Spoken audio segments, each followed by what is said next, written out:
আসসালামু আলাইকুম প্রিয় দর্শক।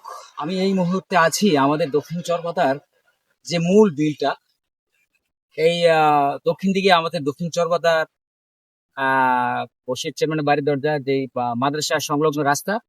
আর উত্তর পাশে হলো আমাদের বিশ্ব রোড বা হাইওয়ে রোড। তো আমি এখানে দাঁড়িয়েছি, একটা জিনিস দেখুন তো, যে এই যে আমাদের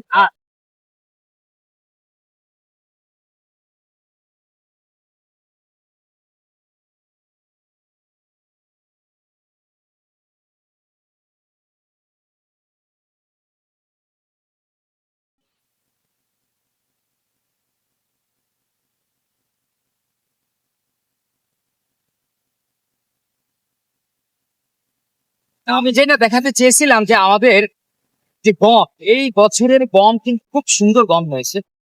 একসময় আমাদের গম করতে গেলে অনেক সমস্যা হতো, রোদে শুকাতে হতো, বাড়িতে সবাই মিলে লাঠিতে পিটাতে হতো। কিন্তু এখন সেই দিনটা নাই। এখন কৃষির আধুনিক প্রযুক্তি চলে এসেছে। দেখতেই পাচ্ছেন যে এই যে মেশিনটা 5 ঘন্টা জমি কাটতে লাগে না তার, অল্প অল্প সময়ের মধ্যে সে এই জমি গম কেটে এটার ভিতরে সেটা প্রসেসিং হয়ে একেবারে ফ্রেশ গম বের হয় একেবারে অল্প সময়ের মধ্যে। কৃষির এত আধুনিক প্রযুক্তি থাকা সত্ত্বেও আমরা বাঙালিরা কৃষি কাজ থেকে অনেক দূরে পিছিয়ে আছি। আমাদের প্রতি বছর কৃষির ঘাটতি পড়েই থাকে। তো আসুন আমরা সবাই এই আধুনিক যুগে, কৃষির আধুনিক প্রযুক্তির যুগে আমরা প্রচুর পরিমাণ কৃষি কাজ করি। আমাদের যে যোগান খাদ্যের যে চাহিদা, এটা আমরা পরিপূর্ণ করি।